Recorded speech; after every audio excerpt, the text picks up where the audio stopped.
இந்த விழாவுக்கு தலைமை ஏற்று மகா கவிதையை வெளியிட்டு வாழ்த்துரை வழங்கி அமர்ந்திருக்கிற தமிழ்நாட்டின் மாண்புமிகு முதலமைச்சர், என் தமிழாசான், கலைஞரின் கண்மணி முத்துவேல் கருணாநிதி ஸ்டாலின் அவர்களே, ஒன்றிய அரசின் முன்னாள் நிதியமைச்சர், உள்துறை அமைச்சர், என் மூத்த சகோதரர் ப. சிதம்பரம் அவர்களே, என் அருமைக்கும் வியப்புக்கும் உரிய விஞ்ஞானி டாக்டர் மயில்சாமி அண்ணாதுரை அவர்களே, நான் காதலோடு நேசித்துக் கொண்டிருக்கும் கலைஞானி அவர்களே, அமைச்சர் பெருமக்களே, சான்றோர்களே, பெரியோர்களே, தாய்மார்களே,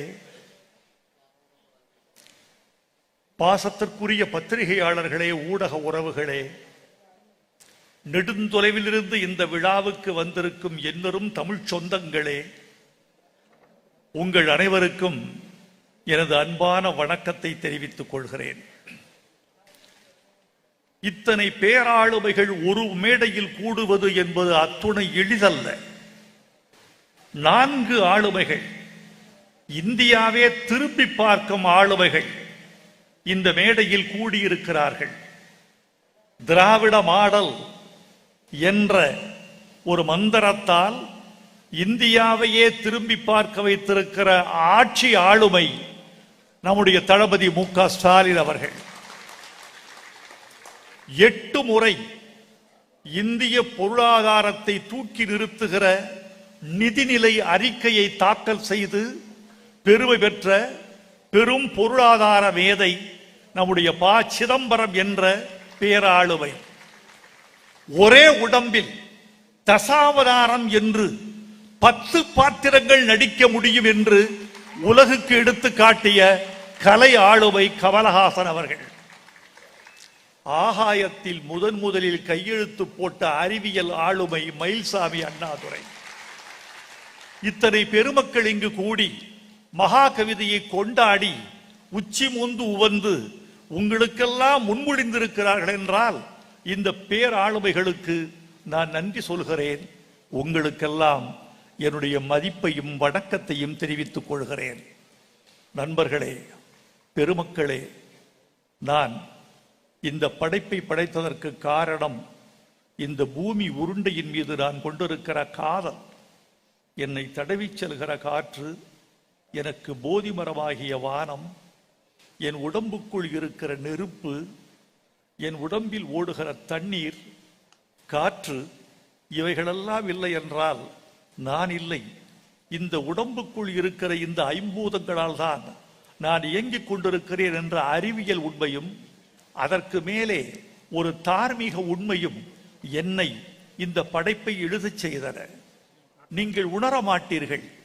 எனக்கு சில நேரங்களில் உணர்வதற்கு வாய்ப்பு இருக்கிறது. நீங்கள் அமர்ந்திருக்கிறீர்கள் காமராசர் அரங்கத்தில். நாற்காலியின் மீது நீங்கள் அமர்ந்திருக்கவில்லை. 450 கோடி ஆண்டுகள் கொண்ட நிலத்தின் மீது அமர்ந்திருக்கிறீர்கள். உங்களுக்கு தேவையான காற்று வெளியூரில் இருந்து வரவில்லை. உங்களுக்கு தேவையான காற்று விலை கொடுத்து வரவில்லை. உங்களை உயிரை இயக்குகிற காற்று உங்கள் நாசியின் முட்டத்தில் வசதியாக தவழ்ந்து கொண்டிருக்கிறது. உங்கள் நாசியின் வாசலிலேயே உங்கள் உயிர் காற்று உலவிக் கொண்டிருக்கிறது. உங்கள் காலடியின் கீழே 120 அடி ஆழத்தில் நுரைகட்டி நிற்கிறது தண்ணீர்.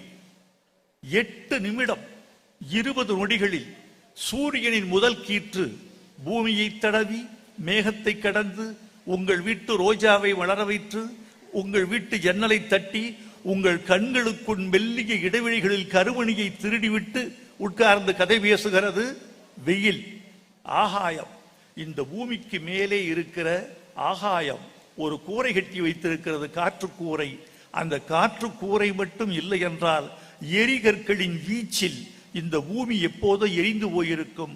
நிலா மாதிரி பள்ளங்களும் மேடுகளும் குழிகளும் நிறைந்து இந்த பூமி சப்பழிந்து போயிருக்கும் என்று சொல்ல வேண்டும்.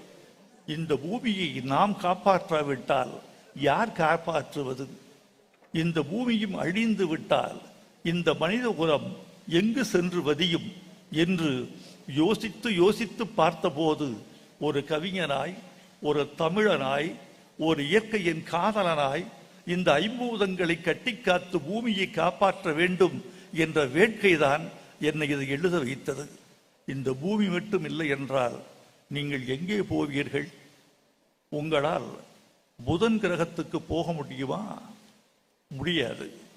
புதன் கிரகம் ஒரு பக்கம் முழுக்க இரவு, ஒரு பக்கம் முழுக்க பகல். பகலின் வெப்பநிலை 4000 டிகிரி. இரவின் பனி பிரதேசம். இரவு ஒரு பக்கம் பனியாகி கிடக்கிறது, பகல் ஒரு பக்கம் வெப்பமுற்று கிடக்கிறது. புதன் கிரகத்தில் புக முடியாது. சரி, வெள்ளி கிரகம் போகலாமா? வீனஸில் போனால் அங்கு காற்று இல்லை. அது மட்டுமல்ல, அங்கு கடல் இருக்கிறது, எண்ணெய் கடல். மழை இருக்கிறது, அமில மழை. அங்கேயும் சென்று மனிதன் வதிய முடியாது. சரி, செவ்வாய் கிரகத்துக்கு போகலாமா? செவ்வாய் ஏன் சிவப்பாக இருக்கிறது என்ற கேள்விக்கு நீண்ட ஆராய்ச்சிக்கு பிறகு ஒரு பதில் கிடைத்தது. அதை இதில் பதிவு செய்திருக்கிறேன். செவ்வாயின் நிறம் ஏன் சிவப்பாக இருக்கிறது என்றால், துருவின் நிறம் சிவப்பு. துருப்பிடித்த கிரகம் செவ்வாய். அது ஏன் துருப்பிடித்து கிடக்கிறது என்று சொன்னால், செவ்வாயின் மேற்பரப்பில் இரும்பு இருக்கிறது. அந்த இரும்பு செவ்வாயின் ஆக்சிஜனை குடித்து குடித்து தீர்த்துவிட்டு தான் சிவப்பு நிறமாகிவிட்டது. அந்த செவ்வாயில் சென்று நீங்கள் குடியிருக்க இயலாது. வியாழன் கிரகங்களில் பெரியது. வியாழன் 1330 பூமிகளை அடுக்கி வைக்கலாம் வியாழனில் என்று குறிப்பு பேசுகிறது. 1330 பூமிகளை அடுக்கி வைக்கக்கூடிய வியாழனில் நீங்க சென்று வசிக்க முடியுமாவெனில் முடியாது. அது மீத்தேன், ஹைட்ரஜன், மீத்தேன், ஹைட்ரஜன் என்ற வாயுக்கு, அமோனியா என்ற 3 பொருள்களின் நச்சு சகதி என்கிறது விஞ்ஞானம். 10,000 அடி வரைக்கும் அந்த நச்சு சகதி. அதற்கு பிறகு உலோக பாறைகள். அந்த பாறைக்கு கீழே இருக்கிற வெப்பம் 10,000 டிகிரி. அந்த பாறைகளையே உருக்கி கல் நதிகளாக ஓட விடுகிற ஒரு வாய்ப்பு தான் வியாழனில் இருக்கிறது. எந்த கிரகத்திலும் வாழ முடியாது. குயில் கூவுகிற பூமியை, தென்றல் வீசுகிற இந்த பூமியை, கடல் தாளாட்டுகிற இந்த பூமியை, பச்சை தாவரங்கள் வரவேற்பு படிக்கிற இந்த பூமியை, வானவில்லை ரசிக்கிற இந்த பூமியை விட்டு விட்டு எந்த கிரகத்துக்கு மனிதா போவாய் என்றுதான் மகா கவிதை உங்களை பார்த்து கேள்வி கேட்கிறது. தோழர்களே, இந்த கேள்விக்கான பதில்தான் மகா கவிதை முழுக்க விரவி கிடப்பதாக நான் நினைக்கிறேன். நண்பர்களே, இன்னொரு முக்கியமான செய்தி மிக அழகாக சிதம்பரம் ஐயா அவர்கள் இங்கே கோடிட்டு காட்டினார். அவர் சொன்னது மிக முக்கியமானது. மனிதன் குரங்கிலிருந்து பிறந்தானா என்ற கேள்வி மிக பழைய கேள்வி. அந்த கேள்விக்கு மகா கவிதை வேறொரு விடை சொல்கிறது. மகா கவிதை சொல்கிறது, மனிதன் குரங்கிலிருந்து பிறக்கவில்லை, குழம்பிலிருந்து பிறந்தான். சூரிய சூடு இந்த வானவெளியில் வீசப்பட்ட பொழுது அது குளிர்ந்து குளிர்ந்து குளிர்ந்து அந்த குழம்பு தான் பூமியானது. அந்த குழம்பு மலையானது. மலை, கல், மழை இப்படி ஆன பிறகு மழை பெய்தது. மழை என்றால் ஒரு நாள் 2 நாள் மழை அல்ல. காயல்பட்டினத்தில் ஒரே நாளில் 95 சென்டிமீட்டர் மழை பெய்தது என்று துடித்து போனாரே நம்முடைய முதலமைச்சர். ஓடி ஓடி உழைத்தாரே, உடலம் கூட காணாமல். அந்த ஒரு நாள் மழைக்கே இந்த பூமி தாங்கவில்லை. 95 சென்டிமீட்டர் மழைக்கே என்றால் யுகம் யுகமாக மழை, வெறியெடுத்த மழை, கல்லை பூமியில் வீசுகிற மழை, மூழ்க மூழ்க மழை, இந்த பூமியின் 3/4 பாகம் மூழ்கி போகிற மழை. அந்த மழையில் அந்த குழம்பு குளிர்ந்து குளிர்ந்து கல்லானது. மழை நிற்கவில்லை, மீண்டும் பொழிகிறது. அந்த மழை நீர் அந்த கல்லுக்குள் இருந்த மணலை உருவி உருவி எடுத்தது. மழை ரம்பம் கல்லை அறுத்தது, அது மணலானது. மணலுக்குள் தாவர வேர்கள் புகுந்த பொழுது மணல் மண்ணானது. அந்த மண்ணின் தாவரங்கள், தாவரங்களிலிருந்து உயிர்கள், உயிர்களிலிருந்து கடைசியில் குரங்கு, குரங்கிலிருந்து மனிதன், குரங்கிலிருந்து மனிதன் என்பது கடைசி பரிணாமம். அதற்கு முன்னால் கல்லிலிருந்து மனிதன் என்பதுதான் முதல் பரிணாமம். தமிழன் கடவுளை வடித்த போது கல்லைத்தான் கடவுளாக வடித்தான். அவன்தான் முதல் விஞ்ஞானி. அவனுக்கு தெரிந்திருக்கிறது கல்தான் மனிதனின் மூலம் என்று அவனுக்கு தெரிந்திருக்கிறது. கல்தான் கடவுள். நீ கடவுள் என்று சொல்லிவிட்டு போ, நான் கல் என்று சொல்லுகிறேன். கல்லையே கடவுள் என்று நானும், கடவுளே கல் என்று நீயும் கருதிவிட்டு போ என்றுதான் தமிழன் கல்லிலிருந்து கடவுளுக்கு சிலை வடித்திருக்கிறார் என்று எனக்கு தோன்றுகிறது. சில ஆச்சரியங்கள் இருக்கின்றன நண்பர்களே. அந்த ஆச்சரியங்களை இந்த நூலில் பட்டியலிட்டிருக்கிறேன். நைட்ரஜன் ரொம்ப முக்கியம் இந்த உடம்புக்கு. திருக்குறள் பேசி, தேவாரம் பேசி, கம்பராமாயணம் பேசி, பாரதி பேசி, பாரதிதாசன் பேசி, சூளாமணி பேசி, இப்படியெல்லாம் பேசி பேசி பேசி கனவுகளிலும் கற்பனைகளிலும் அமாயாஜாலங்களிலும் கிடந்து கூட தமிழினத்தை அறிவியலின் கண்கொண்டு திறக்க வருகிறது மகா கவிதை என்பதை இந்த மன்றத்தில் நான் மகிழ்ச்சியோடு தெரிவித்துக் கொள்கிறேன். அவை கூடாது என்பதல்ல, அவை மட்டும் போதாது என்று சொல்கிறது மகா கவிதை. தமிழை நிகழ்காலத்துக்கு இழுத்து வா, தமிழை வாழ்வியல் கருவியாக்கு, தமிழை அறிவு கருவியாக்கு, தமிழை விஞ்ஞானப்படுத்து.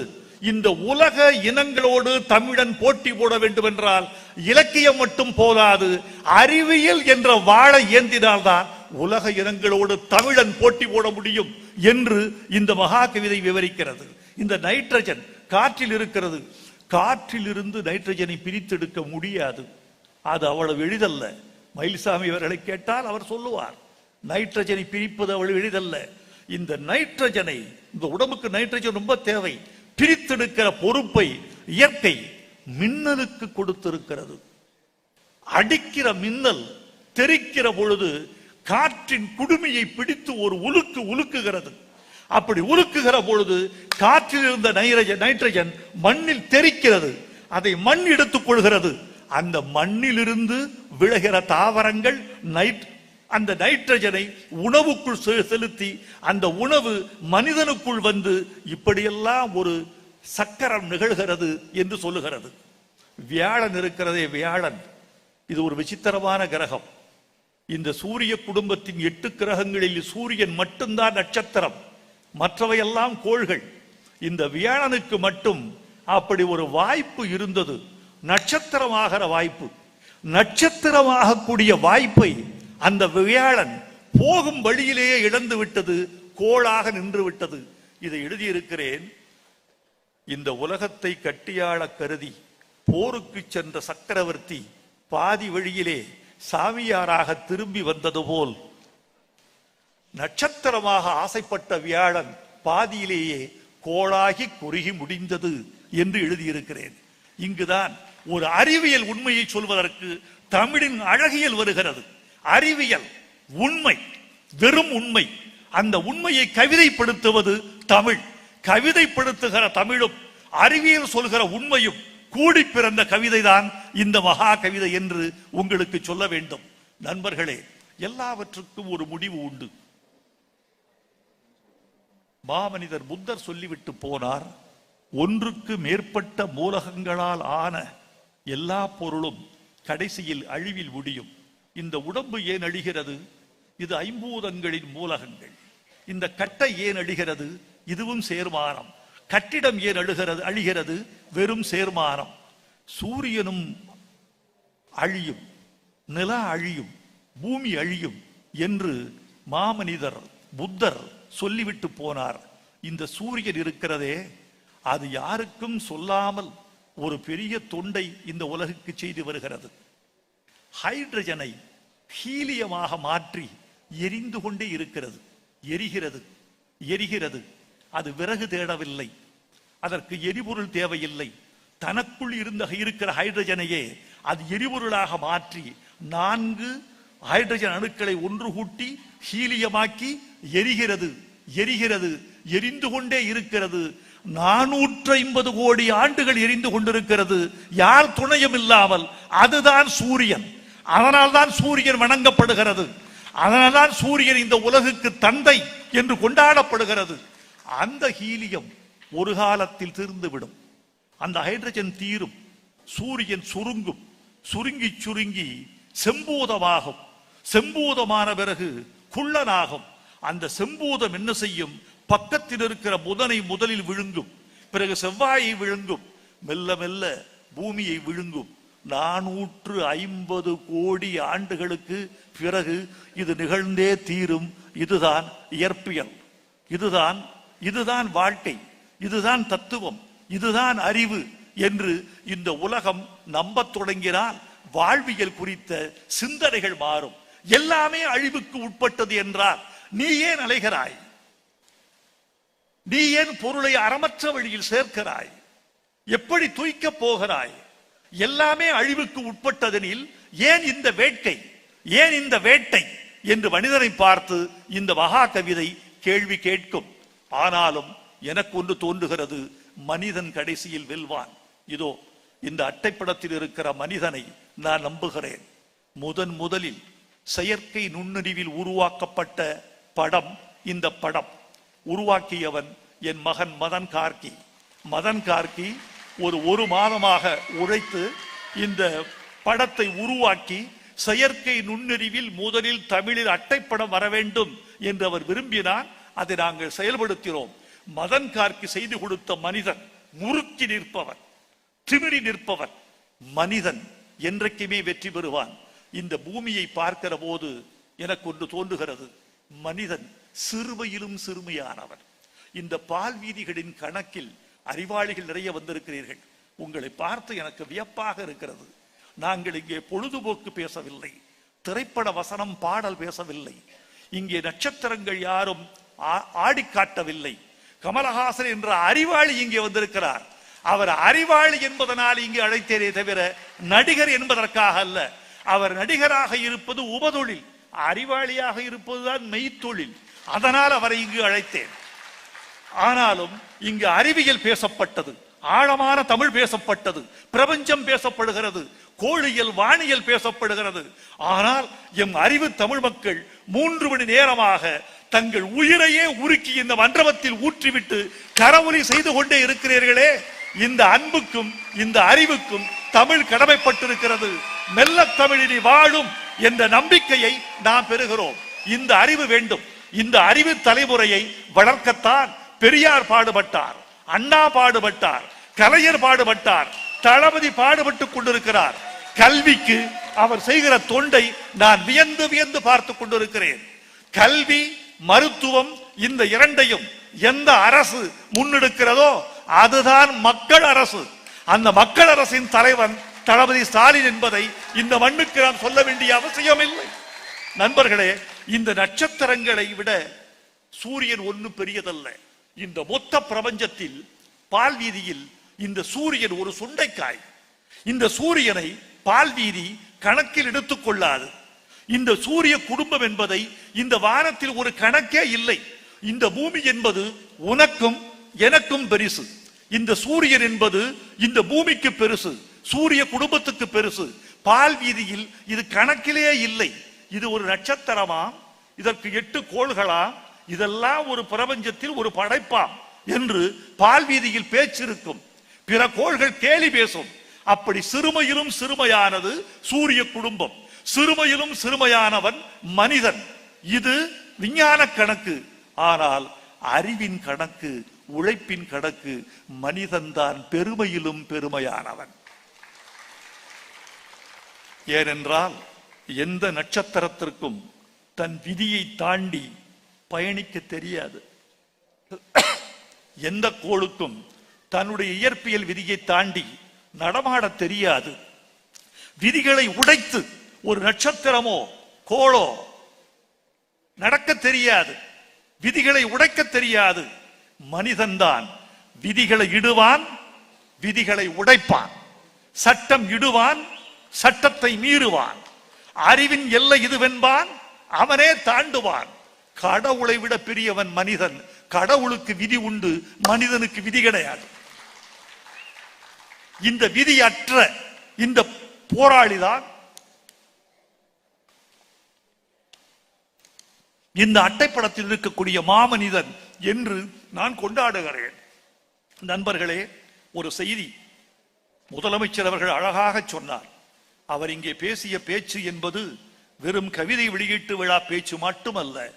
அவர் பேசிய பேச்சு சமூக அக்கறை உள்ள பேச்சு, செயல்படுகிற அரசினுடைய பேச்சு. இந்த கார்பன் இந்த உலகத்தில் கட்டுப்படாவிட்டால் எந்தெந்த நிலைமையை இந்த பிரபஞ்சம் சந்திக்கும் என்று அவர் கோடிட்டு விட்டு காட்டினார். 195 நாடுகள் கூடின பாரிஸ் மாநகரத்தில் ஒட்டுமொத்த உலகத்தின் புவி வெப்ப சூட்டை 1.5 பாகை குறைக்க வேண்டும் என்று 195 நாடுகள் கூடி கையொப்பமிட்டன. கையொப்பமிட்டு விமானத்தில் ஏறிய போது கையொப்பத்தை மறந்து விட்டன. நாடுகளுக்கு போகிற போது கைகளையே மறந்து விட்டன. இந்த 1.5 விழுக்காடு கார்பன் புவிச்சூடு குறைக்கப்பட்டால் இந்த பூமியின் வெப்பநிலை கொஞ்சம் மாறக்கூடும். இன்னைக்கு புவி வெப்பநிலை தான் நெல்லையின் வெள்ளம், தென்காசி வெள்ளம், தூத்துக்குடி வெள்ளம், சென்னை வெள்ளம், இவை இயற்கைக்கு புறம்பானவை. பைத்தியம் பிடித்த மனிதன் சட்டையை கிழித்துக் கொள்வது மாதிரி பைத்தியம் பிடித்த வானம் மேகத்தை கிழித்துக் கொள்கிறது. ஒரே இடத்தில் கொட்டி தொலைக்கிறது. மேக உடைப்பு என்கிறார்கள்.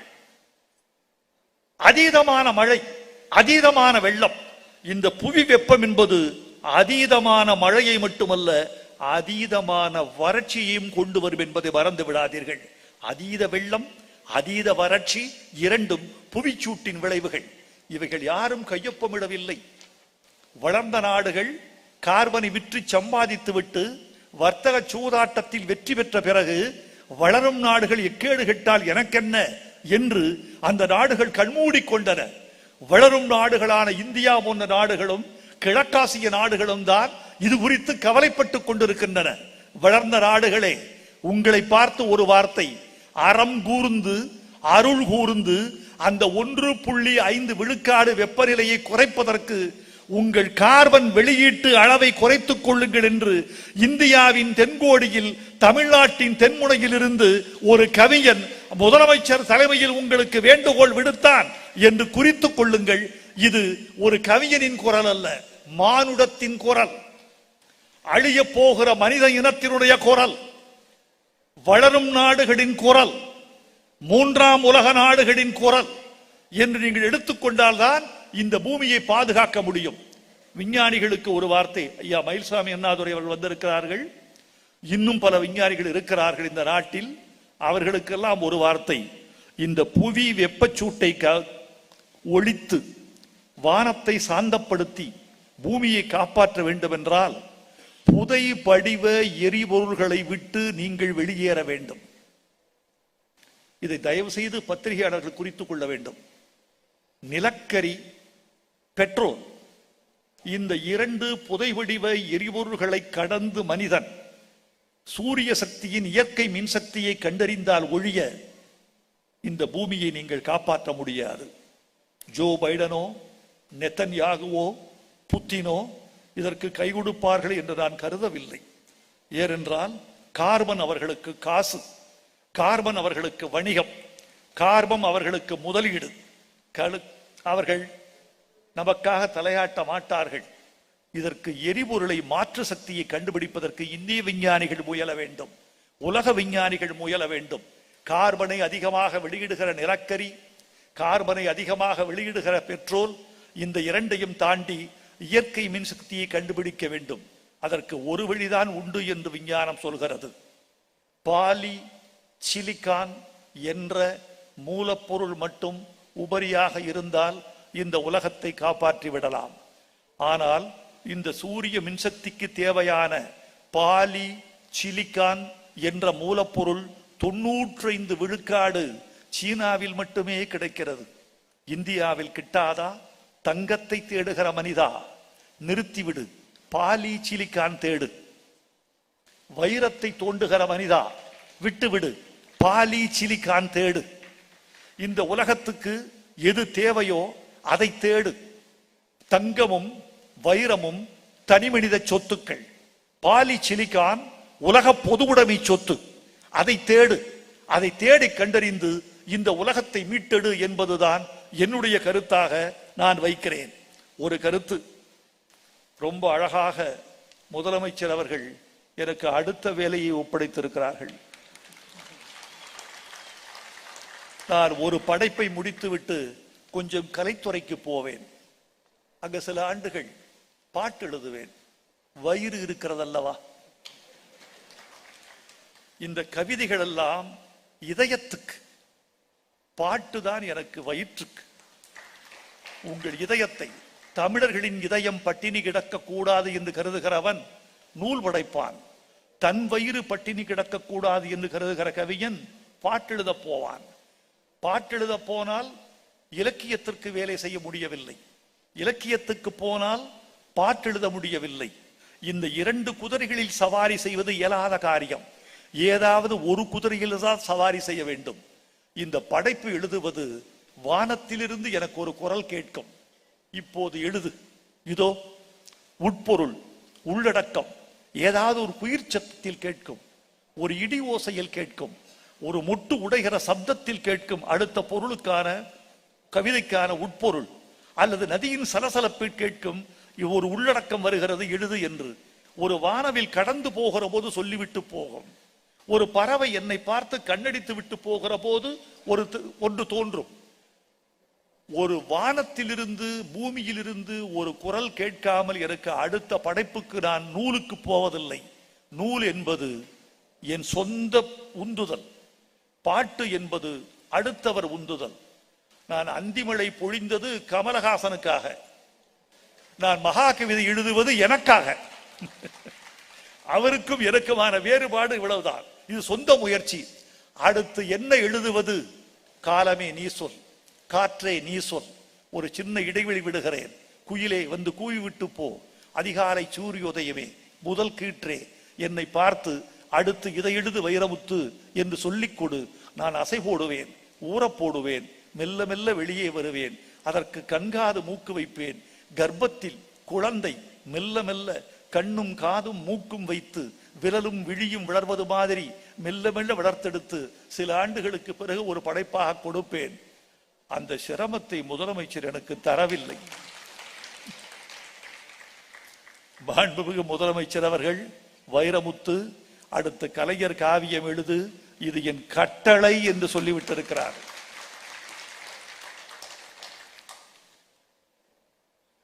அரசாங்கம் போட்ட ஜிஓவை ஒரு ஏழை மாற்ற முடியுமா? ஒரு ஜிஓவை போட்டு இருக்கிறீர்கள், கவர்மெண்ட் ஆர்டர். எனவே உங்கள் கட்டளையை நான் கருமமாக ஏற்றுக்கொண்டு செய்வேன் என்று சொல்லிக் கொள்கிறேன்.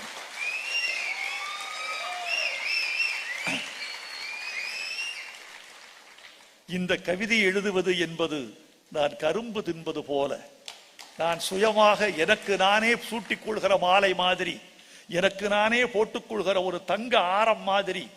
கலைஞரை பற்றி எழுதுவதற்கு நான் துயரப்பட வேண்டிய அவசியம் இல்லை. கலைஞரை பற்றி எழுதுவதற்கு யாரிடம் மூலப்பொருள் கேட்கலாம் என்று உங்களில் பல பேர் யோசித்துக் கொண்டிருப்பீர்கள். நான் யாரிடமும் மூலப்பொருள் கேட்பதில்லை. நெஞ்சுக்கு நீதி ஒன்று போதும் கலைஞருடைய வாழ்க்கைக்கு மொத்தத்துக்கு மூலப்பொருள் தருவதற்கு. நெஞ்சுக்கு நீதியில் எழுதாத செய்திகள் உண்டு என்றால் நான் தளபதியை தனியாக சந்திப்பேன். அவர் தூங்க போவதற்கு முன்னால் ஒரு லுங்கி கட்டி கொண்டு அமைதியாக தொலைக்காட்சி பார்த்து கொண்டிருக்கிற போது தொலைக்காட்சியை நிறுத்திவிட்டு என்னோடு ஒரு அரை மணி நேரம் பேசி, தந்தையினுடைய எழுதாத பக்கங்களை சொல்லுங்கள், கேளாத பக்கங்களை சொல்லுங்கள், பாராத பக்கங்களை எனக்கு பார்க்க விடுங்கள் என்று அவரிடம் சொல்லிக் கொள்வேன். அது நெஞ்சுக்கு நீதி எழுத்து, இது உயில். கலைஞர் எழுதி வைத்த உயில் நம்முடைய தளபதி அவர்கள். கலைஞர் எழுதி வைத்த அரசியல் உயில் நெஞ்சுக்கு நீதி. அது அரசியல் உயில், இது உயிர் உயில். இந்த ரெண்டு உயிர்களை எடுத்துக்கொண்டால் கலைஞருடைய காவியத்தை படைப்பதற்கு வாய்ப்பு வரும் என்று நினைக்கிறேன். அதற்கு என் மனநிலை, உடல்நிலை, காலநிலை, கணித நிலை எல்லாம் கூடி வர வேண்டும் என்று கேட்டுக்கொள்கிறேன். நண்பர்களே, விடைபெறும் நேரம் வந்துவிட்டது. நான் தளபதி அவர்களை நீண்ட நேரம் இருக்க வைக்க விரும்பவில்லை.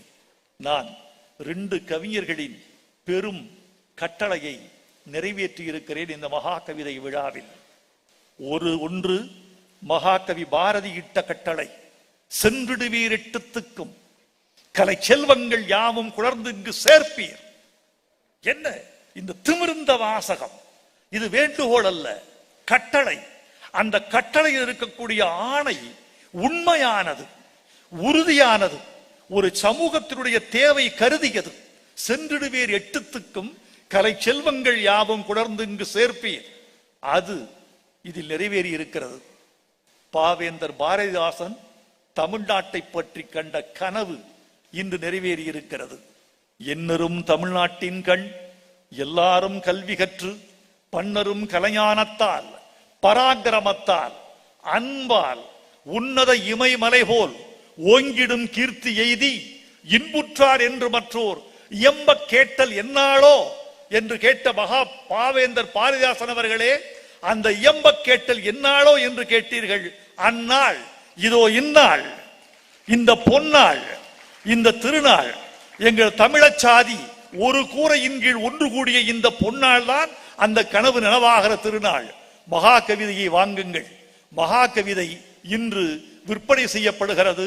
இது கற்பனைக்காக செய்யப்பட்ட ஒரு நூல் அல்ல, விற்பனைக்காக செய்யப்பட்ட நூல் அல்ல. எங்கள் தமிழர்களின் அறிவின் விசாலம் கருதி, அவர்களின் அறிவின் தாகம் கருதி, உலக குடிமக்களின் உயரத்தில் தமிழச் சாதியை ஏற்ற கருதி நான் இந்த படைப்பை படைத்திருக்கிறேன். வந்திருந்த பெருமக்கள் வாழ்க, முதலமைச்சர் வாழ்க, கமல் அவர்கள் வாழ்க, சிதம்பரம் அவர்கள் வாழ்க, மயில்சாமி அண்ணாதுரை அவர்கள் வாழ்க, இந்த விழாவுக்கு தோள் கொடுத்த தோழர்கள் வாழ்க, எங்கள் தமிழ் இனம் வாழ்க, தமிழ் கவிதை வெல்க என்று வாழ்த்தி விடைபெறுகிறேன். நன்றி, வணக்கம்.